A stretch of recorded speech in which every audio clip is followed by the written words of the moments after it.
Okay, so we have the sejarah book, and it's pretty good. But I made my own notes because number one, it makes me feel better, and number two, because I have better memory when I'm actually getting involved in stuff. So that includes doing notes, and I don't like writing because I have bad handwriting. So I typed it instead, and these are all in like bullet form. It's pretty ugly, but it. I'm pretty sure that if you just look at this, you can get at least 90 marks in your exam if you memorize all of these. It's 15 pages for 3 chapters. Well, 2 lah. Because bab 8 is only 8.1 and 8.2. Okay, but here, hopefully this will help. I'm going to mention the pages so you guys don't get left behind. So you guys know where I'm at in textbook. If you want this PDF, you can ask me. I'm sure most of you know what my number is, or you can ask me through Instagram lah.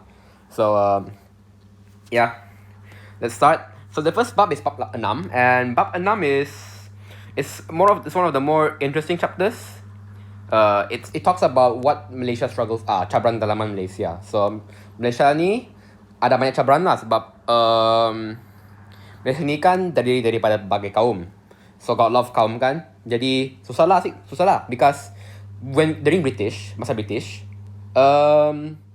British didn't really treat us that well lah. British membahagikan kita kepada berbagai sektor, like Malaysia is for traditional sector, and orang China is for those industrial, and then India does their own thing. I forgot what they did, I'm sorry, but yeah, we are all segregated, and this caused a lot of disparities, a lot of differences, and in the end it led to 13 May 1969, and then that's what bab 6 is about lah. Our journey as a country, how did we go through all of this? And then in bab 7, it is to fix that problem. And then bab 8 is explaining more than one of them. But yeah, I'll get to those later. We'll go to bab 6 first. So, this is page 116. So, this is cabaran Malaysia secara keseluruhan. So, we have a lot of kaum. We have Sabah and Sarawak are new, and the way Sabah and Sarawak are is different from other countries. So that's why it's harder to develop a Sabah and Sarawak compared to Semenanjung. Because Sarawak alone is the size of Semenanjung. So think of that. It's so hard to take care of everyone, right? Number 3 is persaingan politik yang menggugat perpaduan kaum. And lastly is ancaman komunis yang mengancam nyawa rakyat. So all 4 of these, we will elaborate more in the upcoming subtopics.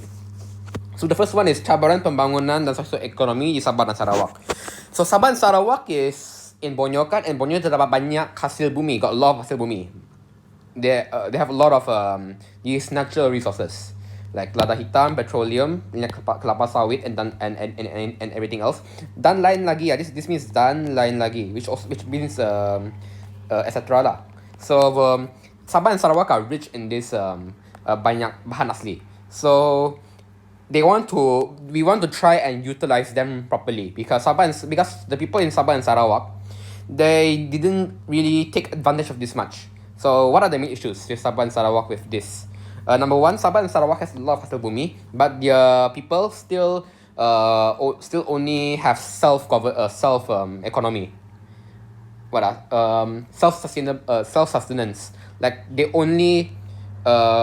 grow their own rice, and then they eat their own rice. They don't buy from other people. They do everything themselves. They make their own fire. They grow their own rice. They make their own houses. Yeah, that's what Sara diri is. Self-governance. Or self-sustenance. They do everything by themselves. But the problem with this is, because our country is advancing, our negara kita semakin maju, dan terdapat ini mata wang ringgit, dan ada kegiatan ekonomi ini untuk membangunkan negara. Oleh itu penduduk haruslah menggunakan wang, bukan menggunakan wang lah, haruslah melibatkan diri dalam kegiatan ekonomi ini untuk mendapat duit untuk menambah baik taraf hidup mereka. Because now the economy is we pay for our stuff, we buy our stuff. If we make our own stuff, we can sell them. And that's because we want these people to also do it because it will give them more money. Because if they keep self-governing kan, they will not evolve more than that. They'll just stay in that way for a very long time, unless they sell it to other people. So that's what they're going to do. They want to number one, they want to create more jobs for kegiatan economy, so like people in the country, in the village kan, because not everyone can be farmers, right? So some people have to move out of the city to get their own to make their own money, to get their own lives, to start their own lives. So they want to increase the job market, membuka peluang pekerjaan. So that's number one. And then that's one. And number two is people back then only did getah and getah and biji timah, and I forgot what's the other one. It was biji timah and getah only. So they want to add more. They want to add kelapa sawit. They want to add cocoa. They want to increase their they want to get people involved in more of these pertanian and then sell them. The difference here is they're not going to make it up for themselves. They're going to make it so they can sell it to get more money. And then here is this is basically a generalization lah. Menyusun bidang pekerjaan is like a generalization for saying we need to make more jobs. We need to create more types of jobs. Next is Sabah and Sarawak are quite big, and they don't really have roads. They only use rivers to communicate, to travel, to do transportation. So what do? They want to develop their road system, memajukan sistem perhubungan dan pengangkutan, membina jalan raya, and then they put Sabah and Sarawak in rancangan Malaysia Pertama. So rancangan Malaysia Pertama, we'll get to that later. It's a long story short, Sabah and Sarawak need to be developed more, so they are the main focus of the first Malaysian plan. Okay, and then lastly, number one, there's bandar and pedalaman. In pedalaman, there is no schools at all, so they want to create schools. And then number two is most schools in the bandar are sekolah vernacular, so they are quite split. So the way to solve it here is they want to have special focus to Bumiputra, because the schools that they have are like English, Chinese. So they want more Bumiputras oriented schools. And then they also want to build more schools in Pedalaman, because Pedalaman has no schools. And then have to train teachers for the schools, because you can't have a school without teachers, right? And people there, remember, back then was different from now. People don't know how to teach back then. So yeah. And then next is Sarawak punya Cabaran Politics. So this is in page 118. And the long story short, there is ada Perdana Menteri, I think it's Ketua Menteri. The name is Stephen Kalong Ningkan. So I call him SKN. So SKN was the one who gave Sarawak independence. But when he tried to take care of Sarawak, he didn't really do a good job. So the other like council negeri, like the parliament lah, the Dewan Negeri, they didn't like him. So they fired him. I mean they told the governor to fire him. But then the governor, but then SKN, he didn't like it, so he went to court. Dia pergi Mahkamah Tinggi, to the highest court, the federal court, and then he won the case. That means if he won, that means he becomes Ketua Menteri again. But then after that, as the council negeri gave him undi tidak percaya, or they gave him no confidence motion. If you don't know what that means, go Google Muhyiddin no confidence, and maybe you'll learn more about it. But Stephen Kalong Ningkan ni adalah Ketua Menteri Sarawak, tetapi dia tidak disukai oleh ahli kaunsil negeri, jadi mereka memecatnya. Tetapi dia mencabar pecatan ini, dia mencabar kes ini di mahkamah, menang, tetapi diberikan undi tidak percaya. So what this undi tidak percaya is, the no confidence motion is, they don't want him anymore because they do not think he's a good ruler. So according to the law, that means he cannot be a ruler anymore, because the people don't trust him to do anything. So they have to change him. So in the end, SKN lost. But then this thing was quite serious. You know how it feels right now, kan? It feels like our country is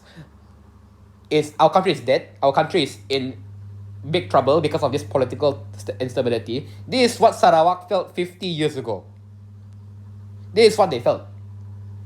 And then they did their right. In the end, SKN got fired, and then the replacement was Tawisli. The third one is Cabaran Perpaduan Kaum. So negara terdiri daripada penduduk kaum. So there's a lot of kaum lah. Cina, India, orang asli, there's even Portuguese. There's a lot of races. kata dusun, and so on. So trying to get them all to unite is pretty hard. So that is the country's main focus. Because the reason why is because a very negara yang berdaulat, a very I forgot it's called sovereign country. Negara yang berdaulat haruslah mempunyai rakyat yang bersatu padu. They need to have people that actually work together to actually live happily together. If there is any fights between them, that is not a good country. So that's a challenge here. Number one is there's a lot of kaum. Number two is Sabah and Sarawak are so far away that they cannot get to know each other better. There is a tough time doing integrasi nasional. I'll talk about integrasi later because there is not later in bab 7 because they mentioned more about this. But yeah, and then okay, that's one issue. Sabah, Sarawak, cabaran pembangunan dan sosioekonomi di Sabah and Sarawak. Next is in Singapura. So what is Singapura leave Malaysia? The main factor is that Lee Kuan Yew, or I call him LKY here, Lee Kuan Yew has a different mindset from Tunku Abdul Rahman. Remember that in the Perlembagaan Persekutuan, Tunku Abdul Rahman said that orang Melayu and Bumi Putra have that hak keistimewa. But Lee Kuan Yew thinks that everyone should have the same rights because they are all Malaysian. So he wants something similar to Indonesia. And this caused a lot of trouble because there are a lot of people who think yes, they should have equal rights, and a lot of people think no, they shouldn't. So because of this, they think it's not good enough for them to stick together because it will cause more trouble. So in the end, Singapore left Malaysia. So how do you get to the nitty bit of it? Like the pieces of how they split up. So there are three main factors: politics, economy, and masalah perkauman. The masalah perkauman is the thing I mentioned earlier. That campaign is called Malaysian Malaysia. Malaysian Malaysia is the campaign for Lee Kuan Yew to say that all Malaysians should have equal rights. Semua orang Malaysia haruslah mempunyai hak yang sama. And this menimbulkan kerenggangan keselisihan antara kaum because terdapat orang Melayu tidak bersetuju dengan cadangan ini sebab orang Melayu adalah penghuni Malaysia sejak dahulu lagi. And Malaysians are the ones that are left behind. Remember, I think that we should be more equal now. But back then, Bumi Putra was pretty marginalized. So that's why people were like, what are you doing here? Because orang China back then were much higher. So saying that they should have equal rights even though the Bumi Putra are already left behind is weird. For them. Remember, I'm just saying what they think. They didn't like it. So this, long story short, Singapura wants equal rights. Everyone, other people do not. Singapore left Malaysia. So that's for perkauman. Next is politic. So politic, other than the Malaysia thing, they also have this Malaysia thing also resulted in PAP and Parti Perikatan fighting because they disagree on a lot of stuff. And then Singapura is only a state, but they don't really do much. Singapura wants to do more things for the country. So because of that, he felt unhappy. He felt like he should have more power. And then last one is economy. Economy is the hardest one to get because it's quite boring. First one is they want a common market. So they want all of Malaysia to have one market together, I think. So they want to make it faster. So they can develop the economy more. And then because Singapore is part of Malaysia, they have to pay tax to the government. And they don't like that. And lastly, the government wants to help Sabah and Sarawak, right? So they ask all countries to contribute some money, including Singapore. But Singapore doesn't like giving money. So they want to have tax for that money. So because of this, there was a lot of trouble, a lot of ketegangan antara kaum. There's a lot of bad feelings between the kaum. So what they did is Lee Kuan Yew and Tun Abdul Razak tried to runding. I forgot what it's called. They tried to try and solve the issue, but they realized that the rundingan gagal, or the meeting was not successful. They didn't agree on anything. So because of that, Tunku Abdul Rahman met with Tun Abdul Razak and some other people to tell them, okay, I think we should let Singapore go because Singapore does not want to budge. Lee Kuan Yew does not want to listen to us, so we should let Singapore go. And then they bring it to Mesyuarat Kabinet Khas. They brought it to the cabinet, and they had a meeting about it, and then they agreed. After that, Tunku Abdul Rahman told Lee Kuan Yew about it. Then Lee Kuan Yew agreed, and then the parliament agreed. So in the end, Singapore was let go. And according to Tunku Abdul Rahman, it was not something that they could prevent. Pemisahan Singapura merupakan perkara yang tidak dapat dielakkan. As I said, Singapore has different mindset from the other countries, from the other states. So it's better to just split up and let Singapore do their own thing. And now they're doing pretty well. So yeah. The thing that you want to take away from this part is that orang Melayu not orang Melayu, Tunku Abdul Rahman dan Lee Kuan Yew menyelesaikan isu ini dengan cara rundingan, cara yang diplomatic. They did not use any war. They did not cause war among the people. They did not go that path. They use a more peaceful way of solving issues. Next is the Ancaman Communists. So back then, right, when the USSR was still a thing, when Russia was everywhere, when before China became China, the communism was still being spread around the world, and that included Malaysia. So the main places where they were spread were in Sarawak and also in Semenanjung. So in Sarawak, what they did is they tried to get into politics so that the Communist Party will win, and then Malaysia didn't like this, so they chased away the communists. But the communists went to Kalimantan, and they cannot get caught there because Kalimantan is in Indonesia, and Indonesia is another country. So they went there. After they went to Kalimantan, they made extra parties. So there are some parties in Kalimantan like PKKU and Paraku, and then they also have PGRS, which is for Sarawak. So like they have hideouts in Sarawak. And then after that, they somehow decided to attack people in Kuching.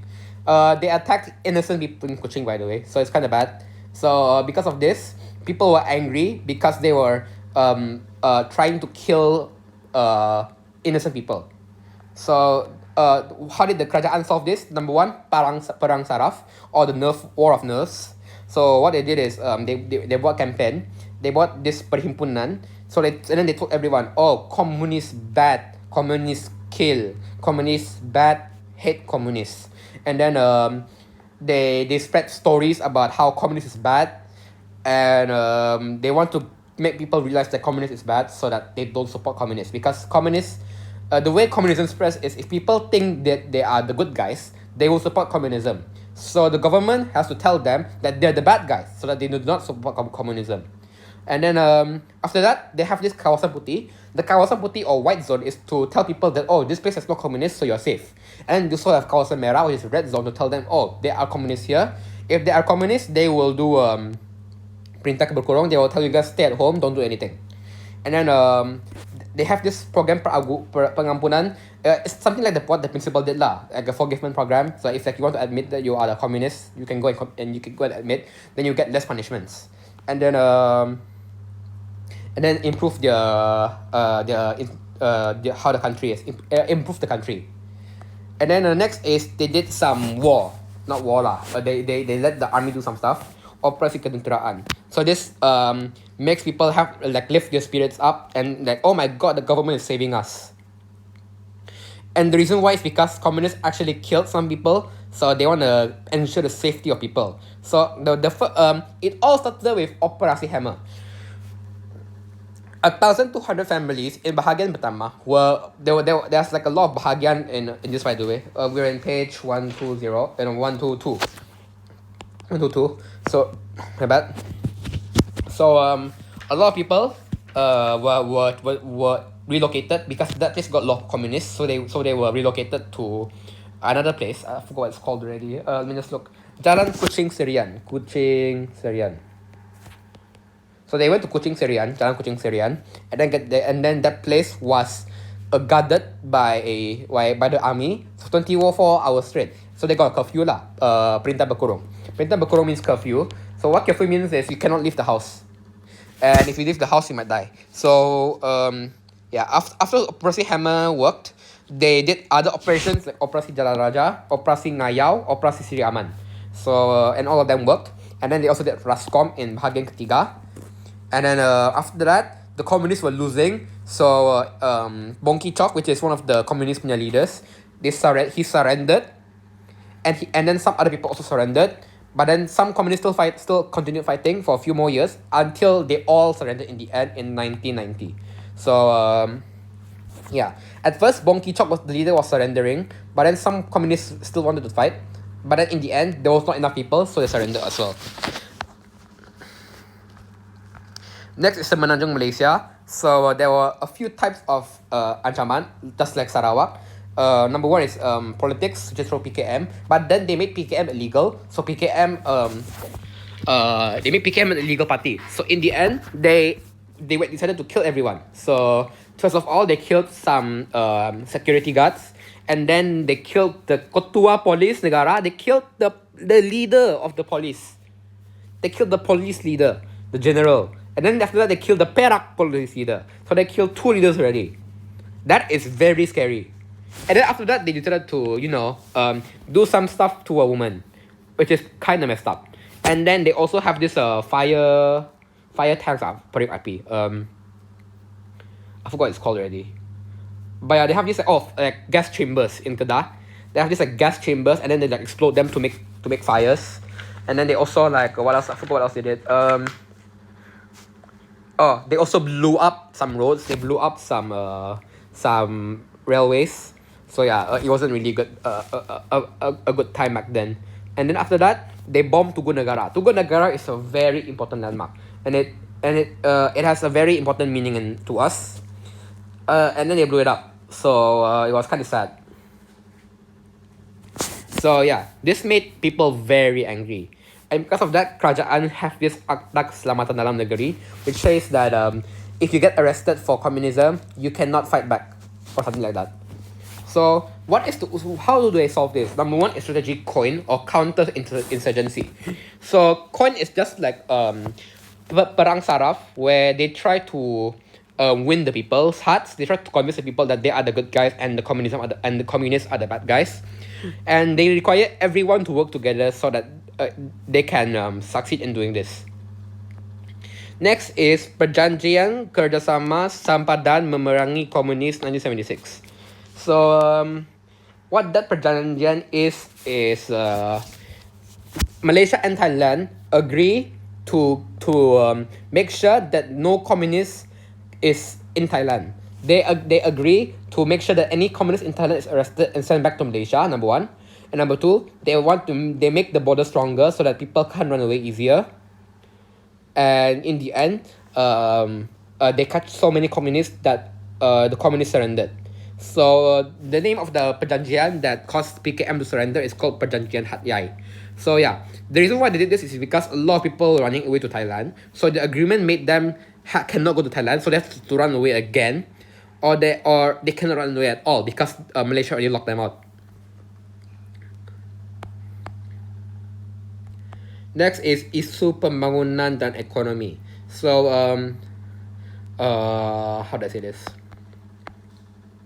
To help with the economy of the country, they made a plan called the first Malaysian plan, or Rancangan Malaysia Pertama. So this 5-year plan is to try and develop countries in a more systemic manner so that every country, every state can be focused on. So there were a few main issues. Number one is that most of the people were still farmers, petani, and they had low income, and they didn't really have much technology. Like in other countries, they have machines already, but we do not have them yet. And then also, they only focus on getah and biji timah. People only focus on getah, and some people only go mining for biji timah is tin. So people only go mining or they go for getah. So they didn't really do other stuff. So how do they help with this? Number one, they want to increase the number of jobs, and to do this, they want to make people get into more types of planting like kelapa sawit or cocoa, and also to get people into the manufacturing industry. This is a factory or in or kilang. So they want to get people to do more machinery stuff, to get into factories more, instead of just farming. And number two is they want to increase more of the output. They want to produce more things and export them to other countries. And number three is because the price of biji timah and getah fell, they want to find more market so that the price will go back up, so that more people will buy them. Next is taraf hidup yang berbeza. So some people live in like very comfortably, some other people are quite poor. So the way to solve this is, number one, they have this program Pembangunan Negara to develop the country. Number two is they use more space, they use more land to create more factories. Number three is they mempercepat integrasi, which means they try to make Sabah and Sarawak catch up with the other countries. And number four is they got the help from Bank Dunia. Number three is peluang pekerjaan terhad, kadar pengangguran meningkat. So what that means is, because there were not enough jobs, people didn't really have jobs, and the unemployment rate was going high. So how did they solve this? Number one is they created more schools for people who can't really catch up in studies, which are pusat latihan vocational and pusat latihan technical. And then number two is they create more jobs by either mempelbagaikan kegiatan ekonomi, or membina or mencipta pekerjaan baharu, or membina kilang baharu, and so on. And then number four is they have a very bad health system, especially for women who are pregnant. If like when they give pregnant, they either the babies either die or they are disabled because the way that they are born is not good enough. And then number two is that there are not enough hospitals in the country. So what did they do? Also, people are making too many babies. So how do they control this? Number one is they have this program Perancang Keluarga, where they tell the people to not make babies yet. Make babies when you have enough money, and so on. You can still make babies, just use a condom, or just do the control yourself. So that's program Perancang Keluarga, so people don't just keep making babies over and over and over again, because back then people were like making 8 to 9 babies per family. So that's kind of bad, right? So that's kind of serious, and that will cause a lot of trouble in feeding all of them, and some of them will die. It's true in my family's case. My father has like 7 siblings and one of them died. So that's an example of how bad it was back then. So they have this Perancang Keluarga to make sure that doesn't happen again. And number two is they also improve the health system. So like they make more hospitals, they bring more technology in. And Malaysia's healthcare system isn't that bad. Like, we are pretty good at handling COVID. It's just that the government is crap. So enough of that. And lastly is, I think it's lastly, tragedy hubungan antara kaum. What actually happened to cause 13 May 1969? So what happened was, we mentioned that people were separated, ketidakseimbangan ekonomi dan sosial. So like some people were poorer, some races were poorer than others. And then you know how you want to win the election, kan? So the way they want to win the election is by making more people vote, by making their race vote for them more. So the way they do this is they actually provoke the other kaum. Mereka memprovokasi kaum lain by saying some very mean stuff about the other races, which is really bad. And this caused them to have like fights with each other, because the parties don't like each other, the people don't like each other. So in the end, they fought. So like they don't just use like racial issues, they also use religion in their arguments. So they say bad things about each other. And and then PKM was like, oh my god, they're fighting, let's make them fight more. And then after that, after BN won, but not by a lot. So because of that, the other parties were like, yay, BN sucks now. So they made a parade, and the parade was pretty bad.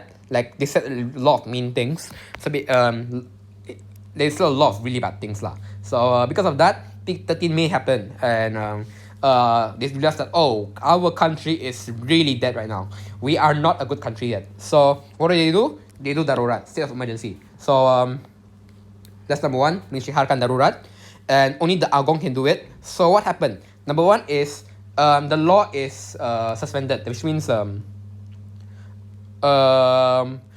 that they can change the law whenever they want with the Agong's permission now. And then number two is that the parliament is also suspended, so the parliament cannot meet anymore. So in the end, they have another management to take care of the country called Cabaran, which I'll get to later.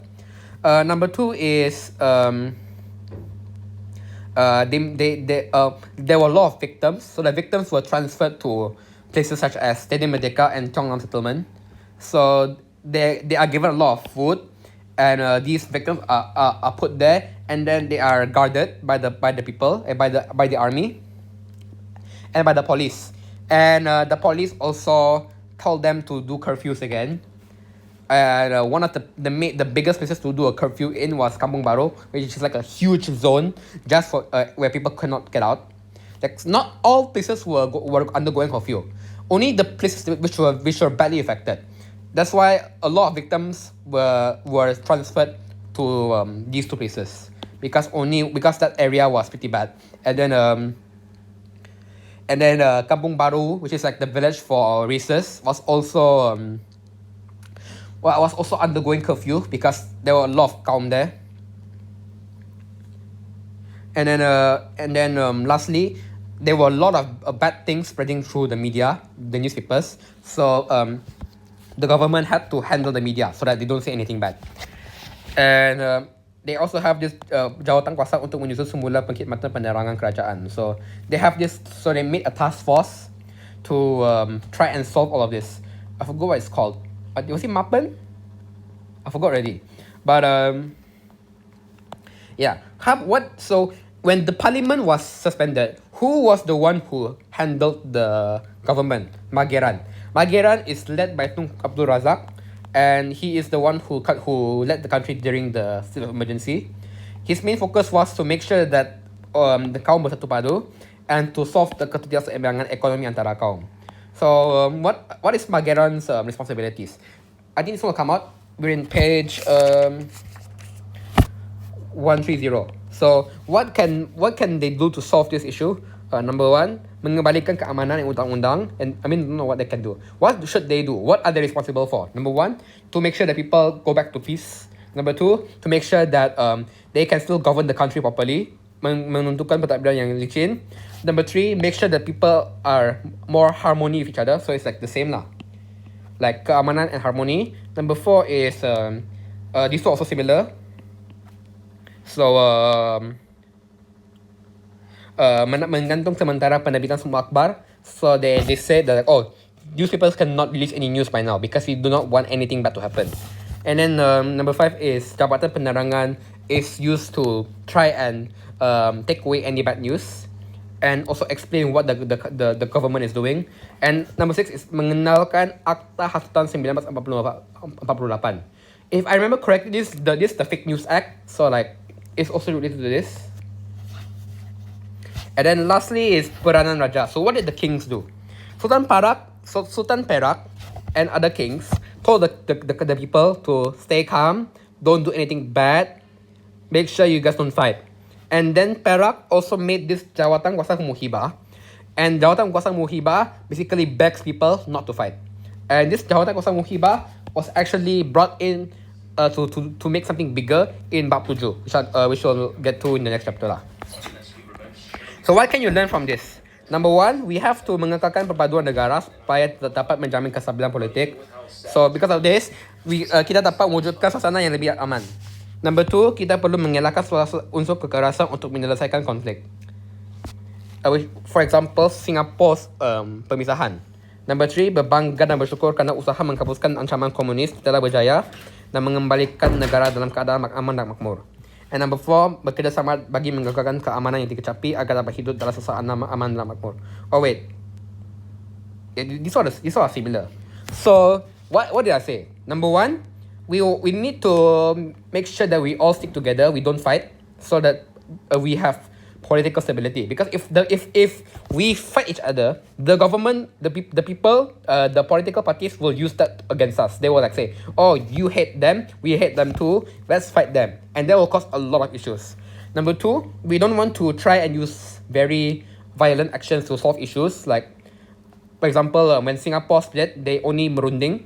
Number three is we have to be grateful that the communist is gone, so we can have a happy country. And number four is we want to make sure that this stays.